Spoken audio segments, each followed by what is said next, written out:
Buildup physics में आपका स्वागत है। आज के इस क्लास में हम भौतिक राशि के मात्रक एवं उसके बीमा की चर्चा करेंगे। पिछले वीडियो में हमने वर्ग का मात्रक बता दिया था। आज वर्ग का डायमेंशन और मात्रक दोनों पुनः हम चर्चा कर रहे हैं। इसको आप लोग देखिए और समझिएगा। कार्य बराबर होता है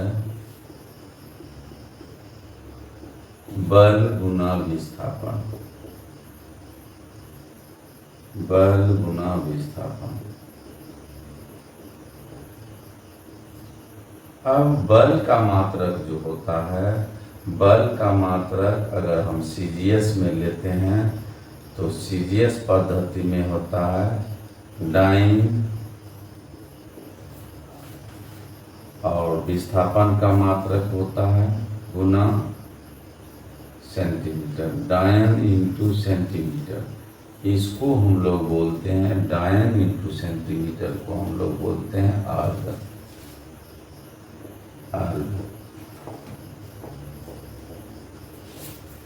और कार्य का मात्रक अगर हम एमकेएस में लिखते हैं, एमकेएस पद्धति में लिखते हैं तो ये हो जाता है न्यूटन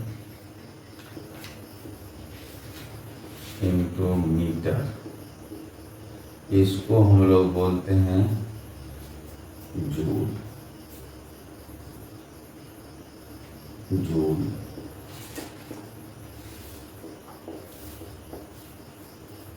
तो कार्य का मात्रक जो है दोनों पद्धति में हुआ।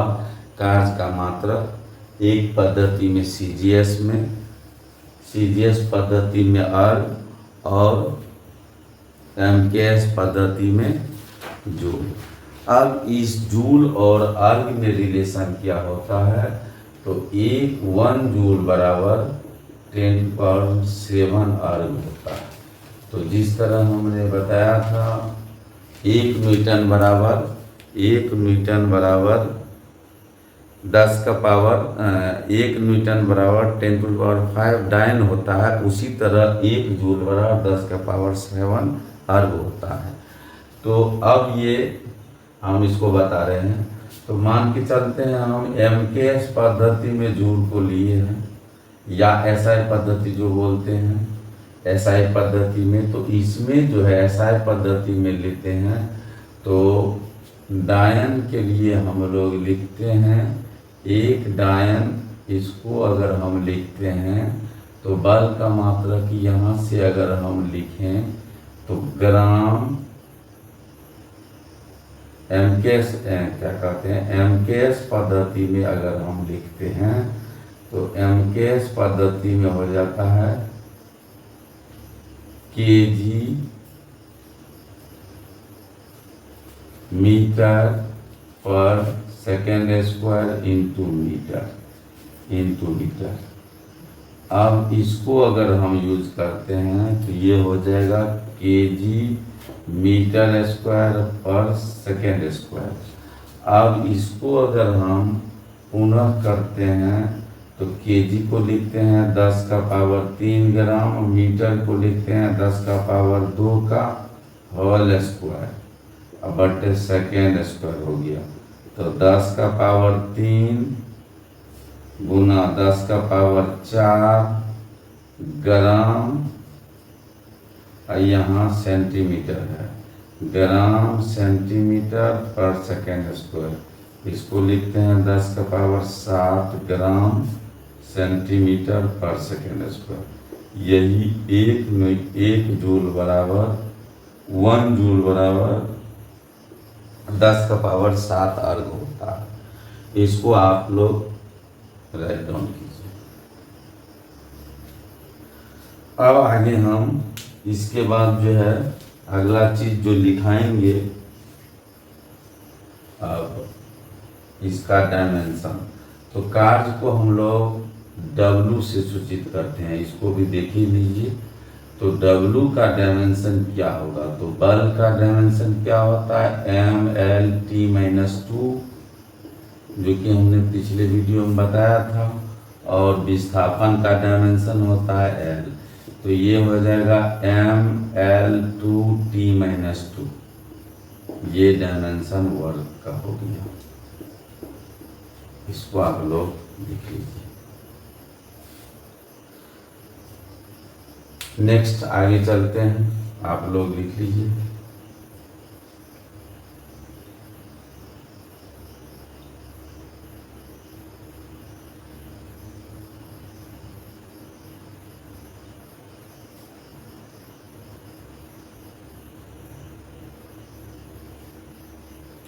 एनर्जी, ऊर्जा,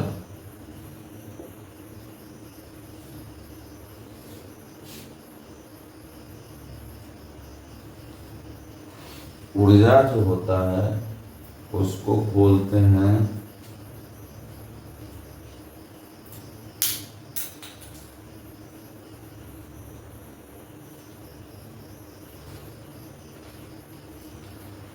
ऊर्जा,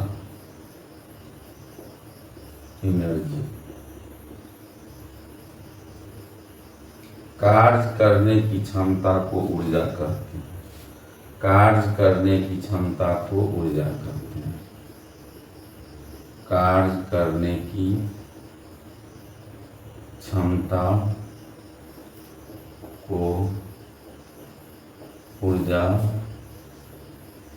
कहते हैं, कार्य करने की क्षमता को ऊर्जा कहते हैं। Work doing capacity is called energy, work doing capacity is called energy. Energy are two types, एनर्जी के दो प्रकार होते हैं। एक प्रकार जो होता है स्थितिज ऊर्जा होता है, एक स्थितिज ऊर्जा, दूसरा गतिज ऊर्जा। एक होता है स्थितिज ऊर्जा, स्थितिज ऊर्जा, दूसरा होता है गति स्थितिज ऊर्जा, potential energy, potential energy, energy P, इसको पी से सूचित करते हैं, पी से। दूसरा होता है गतिज ऊर्जा, गतिज ऊर्जा, इसको बोलते हैं kinetic energy, kinetic energy, energy. अब गतिज ऊर्जा और स्थितिज ऊर्जा को, इसको पी से सूचित करते हैं। स्थितिज ऊर्जा को पी से और गतिज ऊर्जा को के से, ठीक है। तो अब इन दोनों का ऊर्जा जो होता है, कार्य और ऊर्जा दोनों का बीमा समान होता है। हम लोग ये जानते हैं कार्य और ऊर्जा का दोनों का बीमा समान होता है। अब दोनों का क्या कहते हैं, बीमा निकालते हैं। हम बीमा निकालते हैं तो हम ये देखेंगे कि जो कार्य का ऊर्जा डायमेंशन जो निकला था वही ऊर्जा का भी निकलेगा। देखिए कैसे निकालते हैं। स्थितिज ऊर्जा पी, पी बराबर होता है mgh। m का मतलब होता है द्रव्यमान, g का होता है गुरुत्वीय त्वरण, गुरुत्वीय त्वरण, और h का होता है ऊंचाई या दूरी। तो हमने द्रव्यमान के लिए बताया था जिसका मात्रक क्या होगा, तो kg, अगर mks में लेते हैं तो kg मीटर गुरुत्वीय त्वरण मीटर पर सेकेंड स्क्वायर इंटू मीटर, तो ये हो जाएगा kg मीटर स्क्वायर पर सेकेंड स्क्वायर, ठीक है। इसका अगर हम सीजीएस में निकालेंगे तो सीजीएस में हो जाएगा ग्राम सेंटीमीटर पर सेकेंड स्क्वायर इंटू सेंटीमीटर, तो क्या हो जाएगा ग्राम सेंटीमीटर स्क्वायर पर सेकेंड स्क्वायर। इसका अगर हम डायमेंशन निकालते हैं पी का, पोटेंशियल एनर्जी का, इसका अगर हम डायमेंशन निकालेंगे तो द्रव्यमान के लिए हम लोग m लिखेंगे, और गुरुत्वीय त्वरण, जो भी त्वरण होता है उस सभी का डायमेंशन एक ही होता है। तो इसका डायमेंशन LT-2, तो इंटू ऊंचाई के लिए L, M, ये कितना हो जाएगा ML/T-2। और हमने देखा था जो कि कार्य का भी इतना ही आया था बीमा।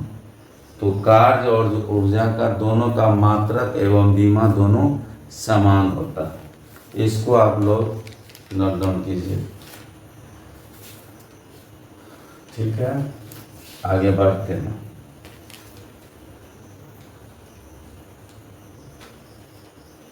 अब जो है ऊर्जा का दूसरा प्रकार जो है उसके बारे में हम चर्चा कर रहे हैं, गतिज ऊर्जा।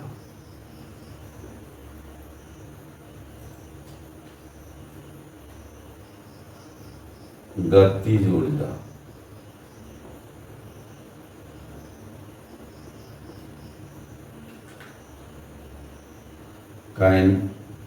Kinetic energy.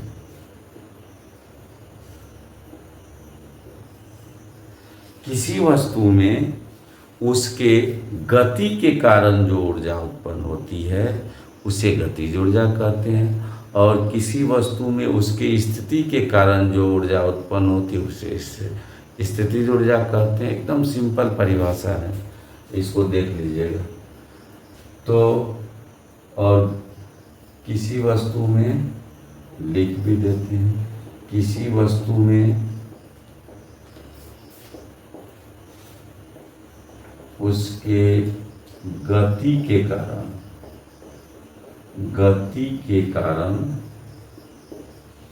कारण जो ऊर्जा उत्पन्न होती है, जो ऊर्जा उत्पन्न होती है उसे गतिज ऊर्जा कहते हैं। गतिज ऊर्जा कहते हैं, गतिज ऊर्जा कहते हैं। इसे केई से सूचित करते हैं, बता दिए। अब केई बराबर क्या होता है, तो केई बराबर होता है हाफ mv²। ये इसका व्यंजक होता है हाफ mv²। m क्या है, द्रव्यमान है, v क्या है, वेग है। तो अब देखिए इसका हम सीजीएस पद्धति में अगर हम मात्रक पहले निकाल दें, सीजीएस में ही निकालते हैं, तो m के लिए ग्राम और v के लिए, वेग के लिए हम लोग क्या निकालते हैं, तो वेग के लिए सेंटीमीटर पर सेकेंड का होल स्क्वायर। तो ये हो जाएगा ग्राम सेंटीमीटर स्क्वायर पर सेकेंड स्क्वायर। इसी तरह अगर MKS में बात करते हैं, MKS या SI, तो kg मीटर पर सेकेंड स्क्वायर, मीटर पर सेकेंड का होल स्क्वायर हो जाएगा। तो kg मीटर स्क्वायर पर सेकेंड स्क्वायर। और हम लोग इसके बारे में बताए थे पिछले वीडियो में बताए थे, जो कि सीजीएस पद्धति में कार्य का मात्रक जो होता है इसी को हम लोग डायन बोलते थे, अर्ग बोलते हैं, सॉरी, इसको अर्ग बोलेंगे और इसको जूल बोलेंगे, इसको जूल बोलेंगे, ठीक है, कंफ्यूजन के लिए। अब के का अगर हम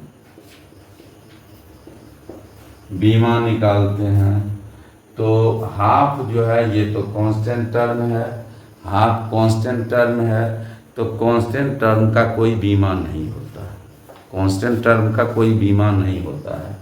तो बच क्या गया, हाफ हाफ अगर हट गया तो इसमें से बचा क्या, एम बी स्क्वायर। एम के लिए एम लिखेंगे, ठीक है, और भी के लिए एल टी माइनस 1 लिखते हैं, इसका होल स्क्वायर। तो कितना हो जाएगा, एम